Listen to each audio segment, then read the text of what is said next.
देश के सारे स्टूडेंट्स यूजीसी इक्विटी रेगुलेशंस के लिए लड़ रहे हैं। दोस्त मैं ब्राह्मण हूँ लेकिन यूजीसी का समर्थन करता हूँ। दोस्तों बहुत बहुत स्वागत करता हूँ आप सभी का।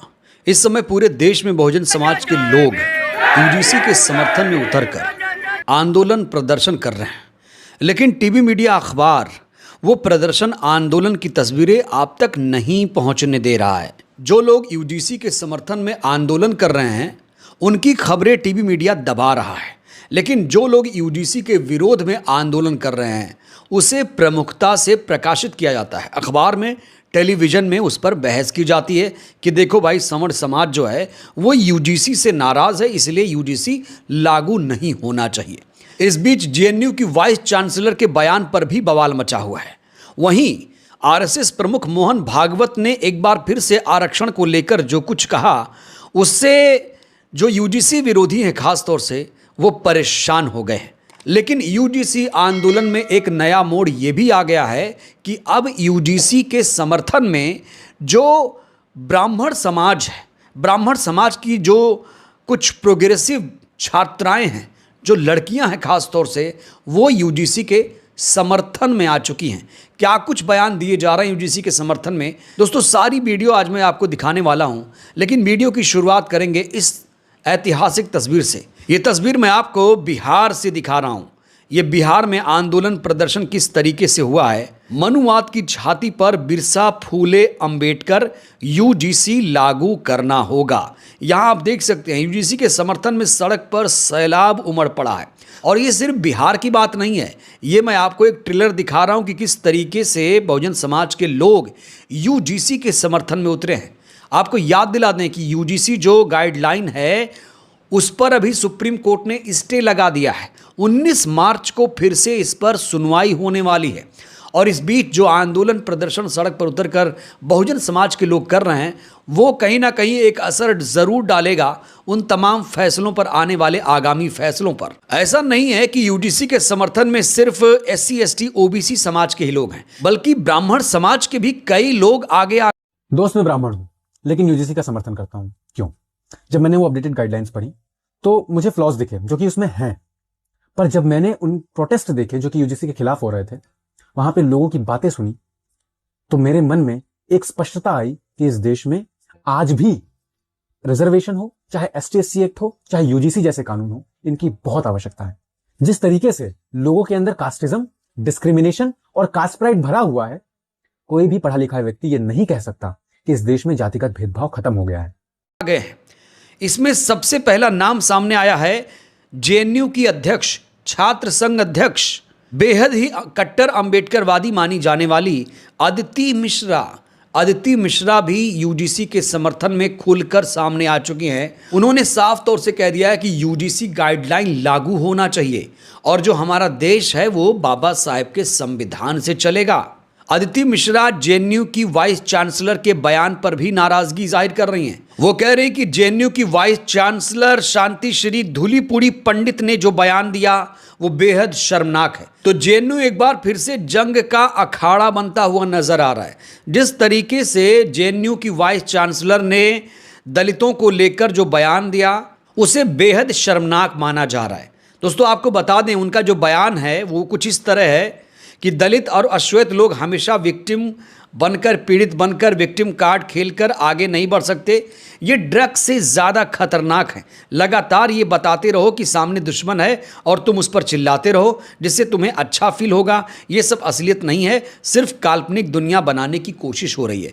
ये बयान है जेएनयू की वाइस चांसलर जो कि ब्राह्मणवादी मानसिकता की मानी जाती है, संघी विचारधारा है इनकी, और RSS BJP ने इन्हें जेएनयू में प्लांट किया है और ये यूजीसी के विरोध में उतर आई हैं।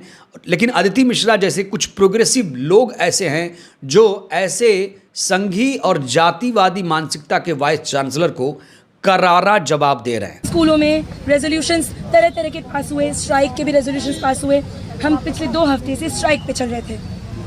उसके बाद बीच में ये VC जिसके पास हमारे पास बात करने का वक्त नहीं है, वो 16 तारीख को एक पॉडकास्ट देती है जिसमें वो भद्दी टिप्पणियां करती है, भद्दी बयानबाजी करती है। वो ये कहती है, जहां एक तरफ जेएनयू के सारे स्टूडेंट्स एक तरफ जहां देश के सारे स्टूडेंट्स यूजीसी इक्विटी रेगुलेशंस के लिए लड़ रहे हैं, वो कहती है कि ये रेगुलेशंस इररेलेवेंट और इररेशनल है। इस बीच एक और ब्राह्मण लड़की का वीडियो बड़ा तेजी से सोशल मीडिया पर वायरल है।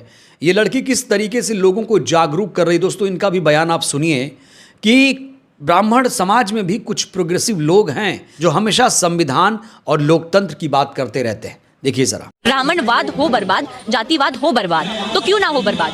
ब्राह्मणवाद जो कि एक ऐसी सोच है, जो कि एक ऐसा सिस्टम है जहाँ पे पितृसत्ता से लेकर न जाने कैसी कैसी बातें हैं, न जाने कैसे कैसे उसमें जो नॉर्म्स है उसके, कि अगर आप महिला है तो आपको घर से नहीं निकलने दिया जाएगा, अगर आप किसी मार्जिनलाइज कम्युनिटी से आ रहे हैं तो आपके साथ ऐसा व्यवहार हो जाएगा, अगर किसी दलित ने यही अगर वेद का उच्चारण सुन लिया तो उसके कान में तो शीशा पिघला के डाल दिया जाएगा। और अगर मान लीजिए अगर वही दूसरी तरफ अगर कोई आदमी है, अगर वो शादी भी करना चाहे 8 बार तो सब कुछ माफ है। अगर कोई ब्राह्मण है, अगर वो कोई हीनियस से हीनियस अगर क्राइम कर देता है तो उसकी सजा कुछ नहीं है, बस वो कहीं और चला जाके अपना जो प्रोफेशन है उसे कैरी ऑन करता रहे। तो ऐसी सोच से जो दिल दहला देती है, जो हमारी एग्जिस्टेंस पे एक सवाल है, तो उसके मुर्दाबाद हम क्यों नहीं। एक और वीडियो सोशल मीडिया पर इस समय वायरल है जिसमें एक ब्राह्मण समाज की लड़की ने समाज से छुआछूत खत्म करने की अपील की है।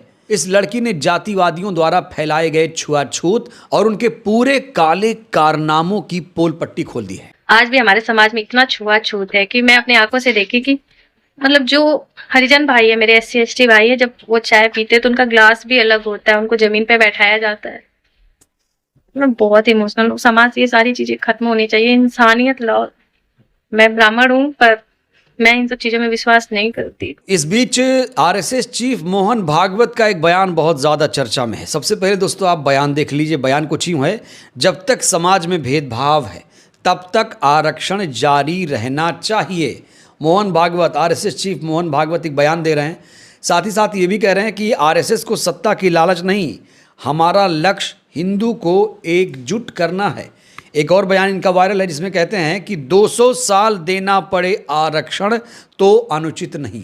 तो अब BJP RSS भी आरक्षण के घोर समर्थक बने हुए हैं। एक तरफ UGC को लेकर जो सामान्य वर्ग है वो आंदोलन कर रहा है, SC ST OBC समाज आंदोलन कर रहा है, तो वहीं अब RSS जो है वो SC ST OBC की तरफ झुका हुआ नजर आ रहा है। RSS चीफ मोहन भागवत के इस बयान पर रवीश कुमार ने बड़ी अच्छी बात कही है। सोशल मीडिया पर उन्होंने लिखा है, जिसे काफ़ी लोग शेयर कर रहे हैं। उन्होंने लिखा है कि देना पड़े तो नुकसान भी सहेंगे, अपने भाइयों के उत्थान की खातिर आरक्षण देना पड़ेगा तो देंगे, अपनों के लिए नुकसान भी सहेंगे। रवीश कुमार ने यहाँ पर कहा है कि आरक्षण संघ ने नहीं, संविधान ने दिया है। तो जो RSS चीफ कह रहे हैं कि 200 साल तक आरक्षण देना पड़े तो देंगे, यहाँ बड़ी बात यह है कि जो RSS चीफ हैं वो भी अब संविधान के समर्थन में हैं। UGC के समर्थन में ये पहले ही बयान दे चुके हैं और शायद इसीलिए अब RSS चीफ को भी सोशल मीडिया पर ट्रोल किया जा रहा है। बड़ा सवाल यह है कि जब आरक्षण संविधान से मिल रहा है तो RSS चीफ ये गारंटी क्यों दे रहे हैं? दलितों, पिछड़ों, आदिवासियों को मिला आरक्षण किसी मेहरबानी नहीं बल्कि सदियों के अन्याय के खिलाफ महापुरुषों के संघर्ष और बाबा साहेब के संविधान की देन है। ये खैरात नहीं, बराबरी और संविधान के संवैधानिक अधिकार है। इसे कमज़ोर करने की हर कोशिश दरअसल सामाजिक न्याय और संविधान की आत्मा पर हमला है और ये साफ है कि ऐसी कोशिश में BJP और RSS सबसे आगे रही। आरक्षण की रक्षा हमारे अधिकार और लोकतंत्र की रक्षा है। तो कुल मिलाकर BJP और RSS आरक्षण और UGC के मुद्दे पर बैकफुट पर नजर आ गए। जो बहुजन समाज के लोग हैं उन्होंने अपनी ताकत दिखानी शुरू कर दी है, लेकिन दोस्तों अफसोस ये है कि टीवी मीडिया उसे आप तक पहुंचने नहीं दे रहा है। उनकी वीडियोस आप तक पहुंचने नहीं दे रहा है, जो सच्ची खबरें आप तक पहुंचने नहीं दे रहा है। इसीलिए आप लोग इस वीडियो को ज़्यादा से ज़्यादा लोगों तक पहुंचाइए, शेयर करिए और वीडियो को ज़रूर लाइक करिए। UGC पर आपका क्या स्टैंड है? UGC लागू होना चाहिए, नहीं लागू होना चाहिए? और RSS चीफ ने जो ये बयान दिया है कि आरक्षण जब तक जारी रहेगा जब तक समाज में भेदभाव रहेगा, RSS चीफ के इस बयान को लेकर आप लोग क्या कहेंगे? और JNU की VC ने जो BC की है उनके बयान को आप कैसे देख रहे हैं? राय दीजिएगा। क्या लगता है UGC लागू हो पाएगा? प्रतिक्रिया बहुत ज़रूरी है। धन्यवाद।